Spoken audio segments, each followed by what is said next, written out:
Assalamualaikum warahmatullahi wabarakatuh. Kembali lagi di channel Kisah Warganet.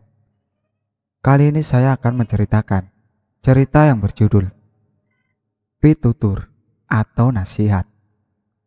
Langsung saja kita ke ceritanya. Namaku Galuh, punya dendam dengan kakak kandungku sendiri. Dendamku didukung kuat oleh suamiku sendiri yang aku sudah nikahi sekitar 8 tahun yang lalu. Cerita mundur di umurku yang masih 15 tahun pada tahun 2010. Saat itu pulang sekolah, aku langsung nyusul mbok atau ibu ke pasar karena dia jual ikan-ikan segar di sana. Sekolahku jaraknya gak terlalu jauh, tapi kalau jalan kaki bisa 15 menit baru sampai. Aku biasa bantu mbok jualan di pasar karena aku gak tega lihat mbok yang umurnya sudah hampir 60 tahun tapi masih sibuk sendirian. Bapak cuma tukang becak, jadi beliau gak bisa selalu bantuin mbok jualan. Pasar biasanya tutup jam 2 siang untuk pedagang ikan. Tutup karena habis, atau ikan bisa jadi gak segar lagi karena dari subuh sudah digelar di meja pasar. Aku pulang sekolah jam 12 siang, jadi masih ada waktu 2 jam untuk bantu mbok beres-beres. Kadang aku sampai di pasar, dagangan belum habis, jadi kami harus terikan ke pedagang keliling. Hari-hari kegiatanku begini, terasa aku anak sematawayang. Padahal aku punya kakak laki-laki yang harusnya lebih bertanggung jawab.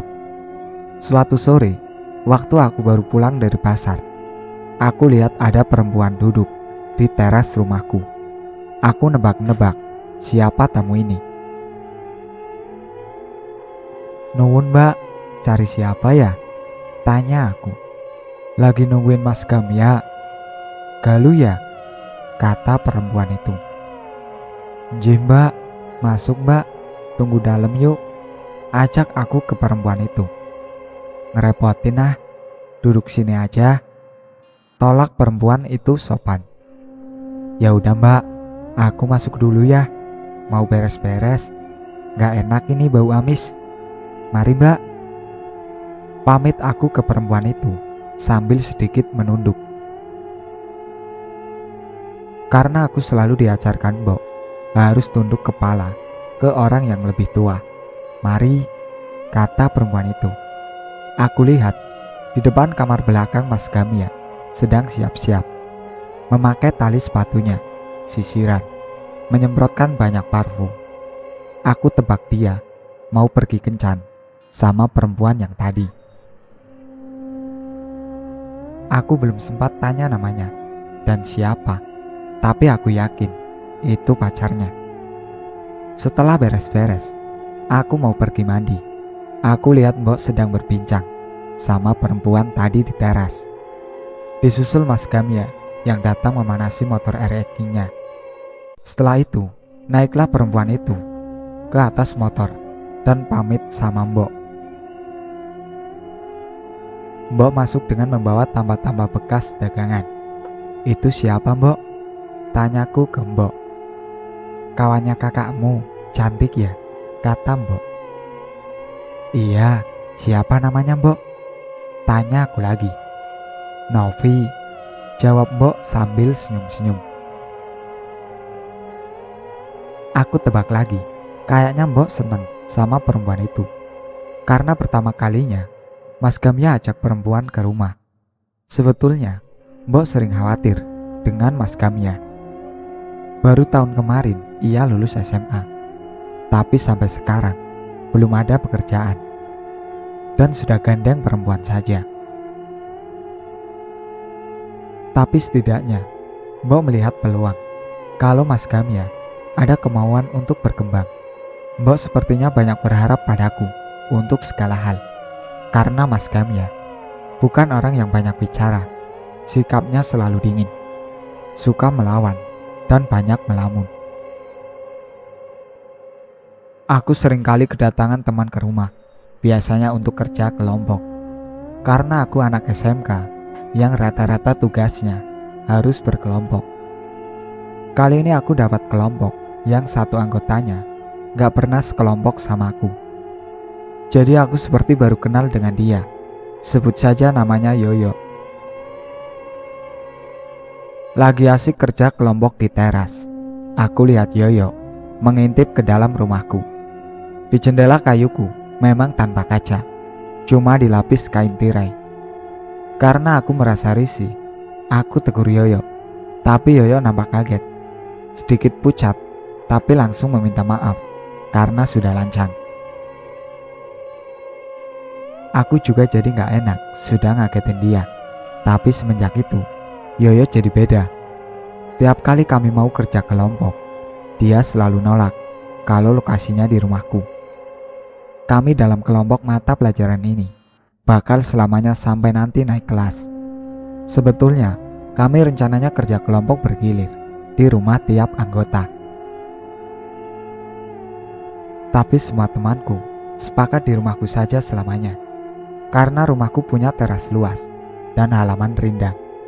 Cuma Yoyo saja yang sejak kerja kelompok kedua, dia gak mau lagi datang ke rumahku.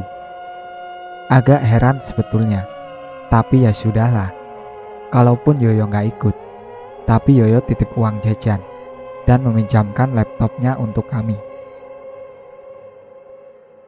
Singkat cerita, waktu aku sudah mulai memasuki UN, Mbok dan Bapak juga sudah sering kenalin aku dengan beberapa laki-laki. Iya, untuk dinikahkan dengan aku. Karena aku memang masih orang desa.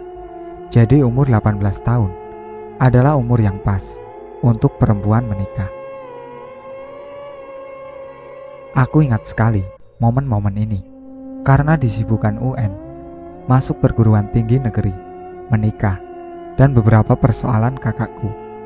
Di malam yang tenang itu, Bapak nyuruh aku ke bangunan sebelah yang biasa kami buat untuk meletakkan padi dan hasil tani untuk ambil kentang.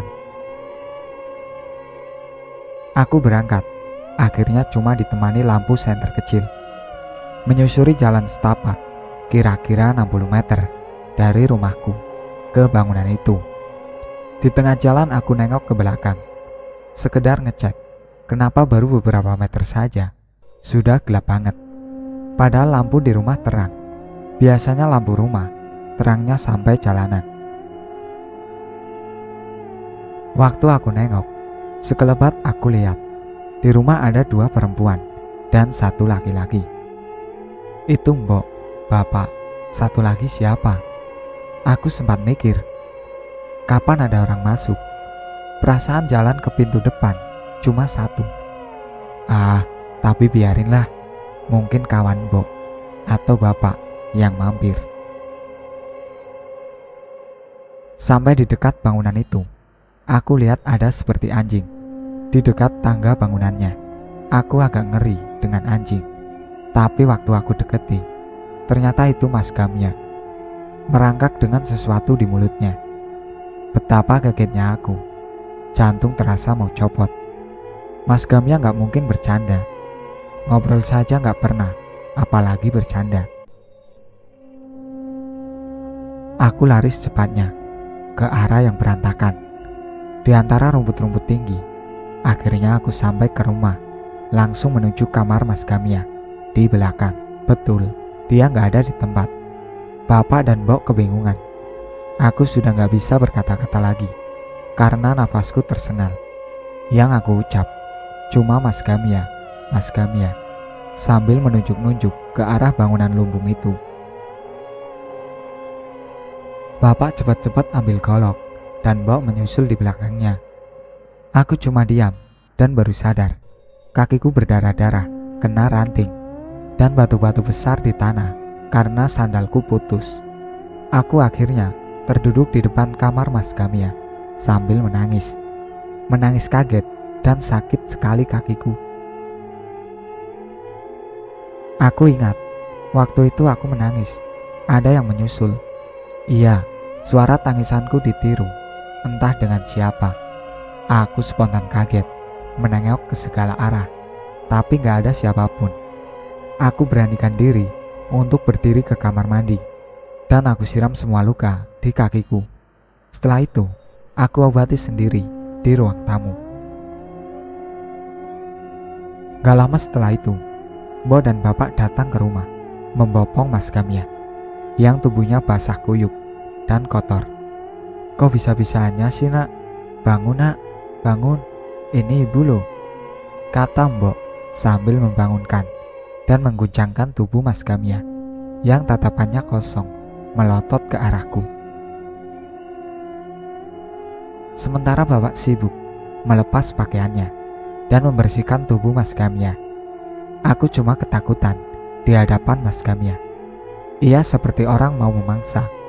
Setelah Mas Gamya selesai, Mbok merebahkan di ruang tamu, lalu lanjut mengobati kakiku. "Kamu lihat apa Nduk tadi?" tanya Mbok. Aku jadi enggan banyak bicara. Aku bingung apa yang terjadi. Jadi aku diam saja. "Ya udah, kamu tidur sana. Biar besok sudah sembuh lukanya." Mbok masih suka bohongin aku, layaknya anak kecil. Aku suka sekali waktu Mbok selalu berusaha nanganin aku. Walaupun aku tahu lukanya gak bakal sembuh besok, tapi aku tenang. Mbok adalah orang yang sangat mencintai anak-anaknya. Walaupun Mas Gamya selalu melawan, tidak tanggung-tanggung. Biasanya Mas Gamya suka main fisik, terutama sama Mbok. Kalau sama Bapak atau di depan Bapak, dia gak berani karena selalu diancam, dilaporkan ke polisi. Sama juga dengan aku, dia suka kasar. Sesekali suka mengambil hakku tanpa izin. Aku pernah dulu berani melawan, tapi aku ditampar keras sampai terpelanting ke belakang. Semenjak itu, aku selalu dingin dengan dia. Aku jalan menuju kamar. Lalu Bapak bilang, "Jangan lupa berdoa sebelum tidur." Aku cuma mengangguk. Di dalam tidur aku mimpi. Aku lupa dengan mimpinya. Intinya aku terbangun kaget. Badanku menggigil dan lidah terasa hambar. Aku cek jam yang masih menunjukkan jam 3 pagi. Aku akhirnya tidur lagi. Di waktu aku berusaha tidur, samar-samar aku dengar suara laki-laki dari kejauhan. "Galuh, Galuh, Galuh," memanggil namaku. Karena aku pikir itu Mas Gamya, aku bangun buat ke ruang tamu. Semua ruangan di rumah sudah gelap, tapi di ruang tamu, aku lihat lilin masih menyala. Di sana ada Mbok tidur di sofa, tanpa Mas Gamya ada di sana. Aku bingung, kemana dia? Karena aku sudah merasa demam dan menggigil, aku putuskan balik ke kamar. Karena aku pikir tadi cuma di ambang sadar, gak sadar suaranya. Tapi waktu aku sudah di depan pintu kamar aku, dengar lagi suaranya. "Galuh, Mas mau minta maaf." Aku masih bingung, tapi waktu aku intip lagi ke arah ruang tamu, di tempat direbahkannya Mas Gamya, ada pocong ditidurkan di situ dengan wajah Mas Gamya yang menangis. Tapi wajahnya begitu gelap. Aku pingsan seketika di sana. Yang aku ingat waktu bangun, aku sudah ada di rumah sakit dengan infus di tanganku. Karena itu, pagi hari sekitar jam 9, ada seseorang masuk ke kamar. Perempuan ini aku kenal. Dia pacar Mas Gamya. Mengantarkan aku sarapan, tapi pakai seragam suster. Aku baru tahu dia bekerja di sini.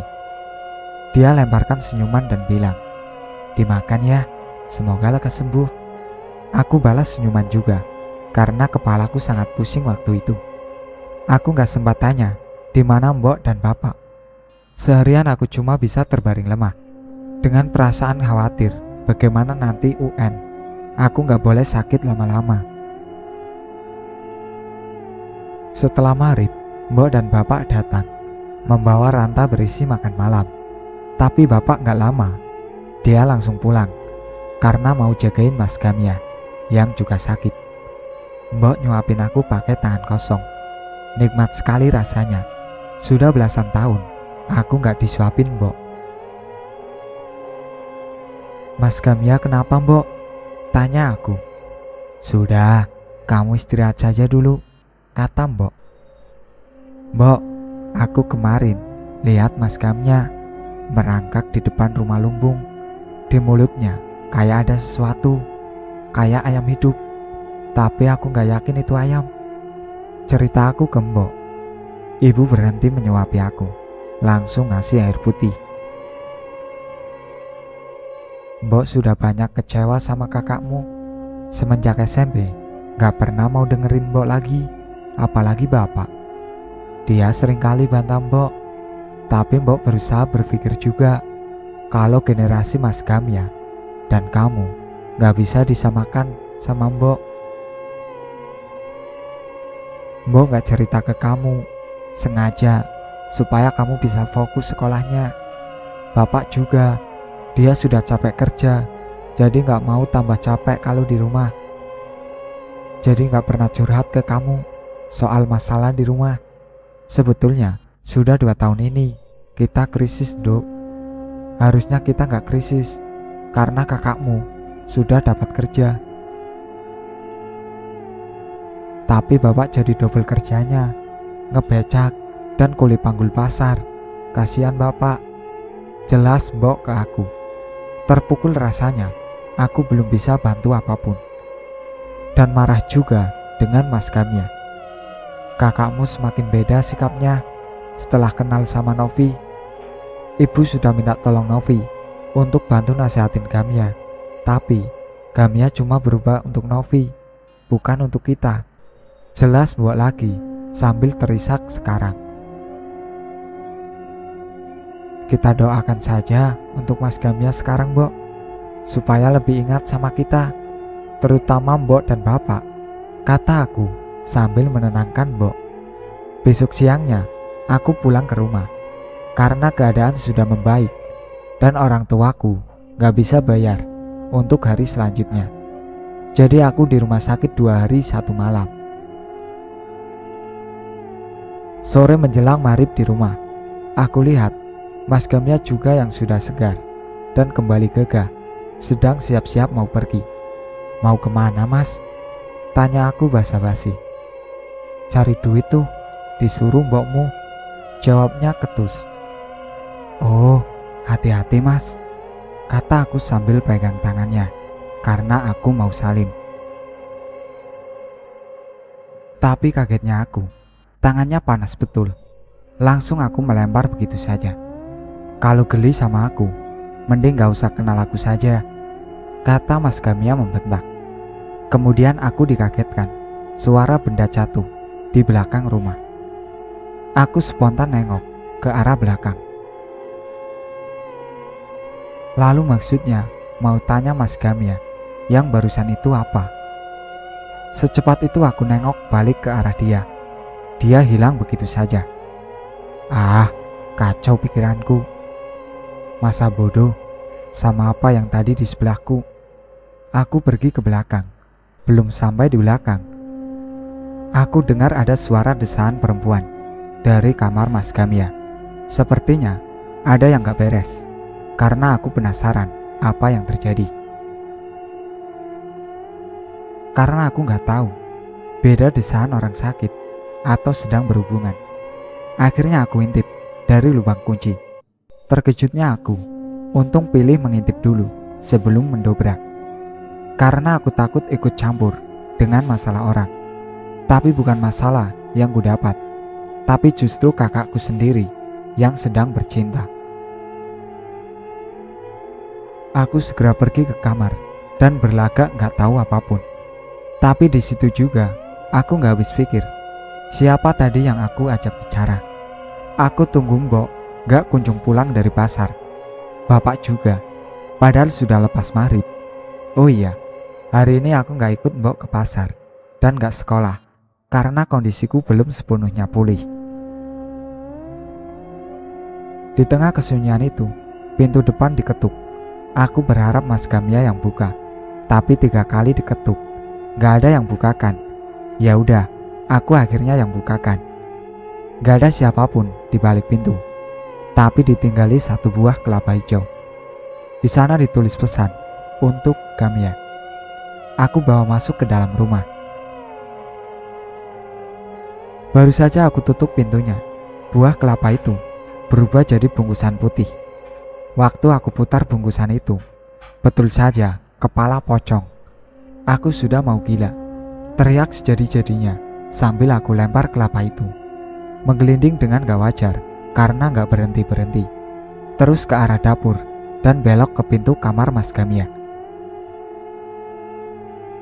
Apa yang barusan aku pegang? Apa yang barusan aku lihat? Gak mungkin ini terjadi. Sampai aku bentur-benturkan tanganku ke lantai. Rasanya sakit sekali. Tandanya aku gak sedang mimpi. Betul saja, dari kamar Mas Gamya, aku dengar suara teriakan laki-laki, seperti kesakitan. Tapi karena aku tahu di dalamnya ada Novi, aku gak berani ke sana. Aku malah keluar rumah untuk cari bantuan. Di jalanan menuju pos ronda, aku mendengar seperti ada benda jatuh, keras sekali. Aku cek, ternyata betul, itu buah kelapa lagi. Karena aku sudah tahu, aku lanjut lari dengan setengah tenagaku. Sampai pos ronda, aku temui 3 orang bapak-bapak yang baru selesai sholat maghrib. "Tolong saya, Bapak," kataku sambil terjatuh dan memeluk kaki dari salah satu bapak itu. Kenapa kamu, Dok? Tenang dulu, tenang. Kenapa, Dok?" kata bapak itu sambil membopongku ke pos. "Mas Gamya, Pak, Mas Gamya." Aku lagi-lagi gak bisa bicara banyak. Aku cuma terisak sambil tersengal-sengal. "Kamu anaknya Pak Rus ya?" kata bapak itu. Aku cuma mengangguk. "Ya udah sih, tak telepon bapakmu dulu," kata salah satu bapak-bapak itu sambil mengeluarkan ponselnya. Aku diajak pulang, akhirnya ditemani bapak-bapak tadi untuk memastikan rumah aman. Gak lama, bapak dan Mbok pulang juga dengan laki-laki, sebut saja namanya Herman, suamiku sekarang. Singkat cerita, aku tahu kakakku dipikat oleh pacarnya yang ternyata tunangannya juga, tanpa sepengetahuan keluargaku. Kami tahu itu karena Mas Hendra adalah rekan kerja dari pacar Mas Gamya. Aku bingung, kenapa dia harus tunangan diam-diam? Kenapa gak izin saja? Lagian, mbokku sudah setuju, setauku. Tapi ternyata tidak. Mbok begitu gak setuju dengan Novi. Karena walaupun ia sopan santun, murah senyum, tapi hatinya serakah. Mas Herman tahu semua ini setelah beberapa kali memergoki Novi jalan dengan laki-laki lain. Sering ke rumah sakit, sekedar mengantarkan Novi bakso kesukaannya. Mas Herman mengamati semuanya karena dia bertugas mengontrol segala kegiatan perawat di rumah sakit. Sesekali Mas Herman menegur Mas Gamya supaya tidak terlalu sering ke rumah sakit untuk melihat Novi. Tapi Mas Gamya justru mengolok-olok Mas Herman sampai pernah baku hantam. Mas Herman sudah bekerja seprofesional mungkin, menegur Mas Gamya dengan baik-baik. Tapi selalu saja Mas Gamya di luar rumah sakit menunggu Mas Herman untuk diberi pelajaran. Kakakku menyangka Mas Herman berusaha menghalangi hubungannya dengan Novi. Kakakku yang pendiam, dingin, terlihat santun, itu juga ternyata punya sikap yang egois, lebih dari iblis. Nasihat dari kerabatnya untuk kebaikan dirinya pun sering ditepis. Apalagi nasihat orang tuaku. Akhirnya ia berujung kualat. Sampai saat ini, pemikat yang dipakai Novi untuk Mas Gamya belum berhenti. Tapi sepertinya Novi pun sudah lepas tangan untuk Mas Gamya. karena kabarnya Novi segera menikah dengan seorang entah siapa.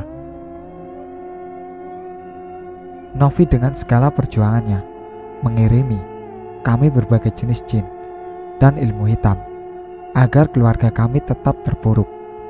Tapi ia malah meninggalkan Mas Gamya. Membingungkan sebetulnya apa yang Novi mau. Membingungkan karena kita gak dapat jawaban juga dari Mas Gamya yang sudah terlanjur gila. Tapi dari menurut diskusi keluargaku, Novi adalah orang yang telah ditolak cintanya oleh Mas Gamya. Akhirnya Novi main dukun. Ini masih perkiraan, karena gak tahu kebenaran aslinya apa yang kakakku telah berbuat. Kami juga gak pergi ke dukun untuk menyelesaikan atau menyembuhkan Mas Gamya.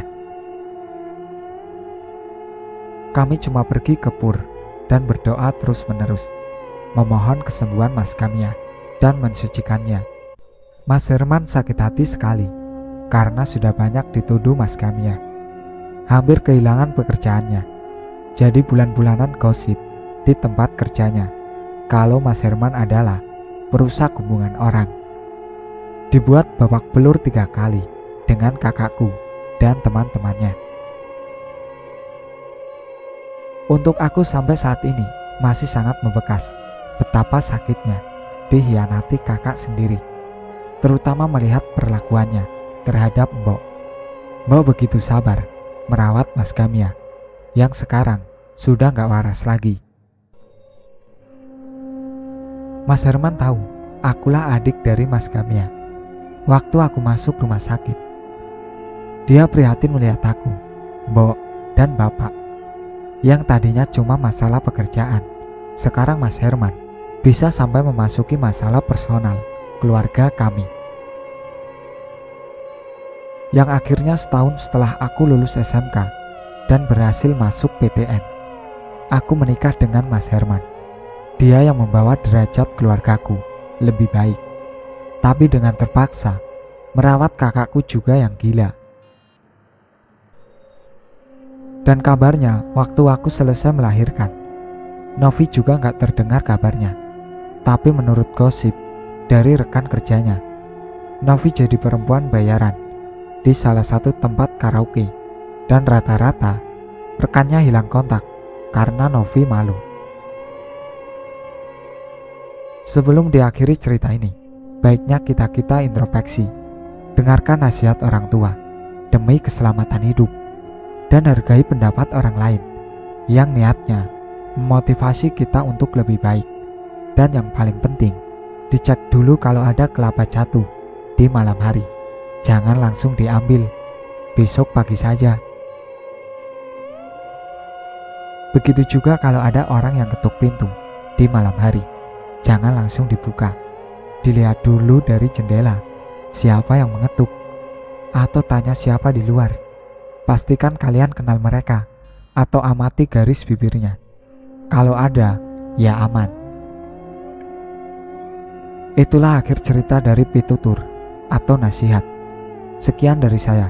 Wassalamualaikum warahmatullahi wabarakatuh.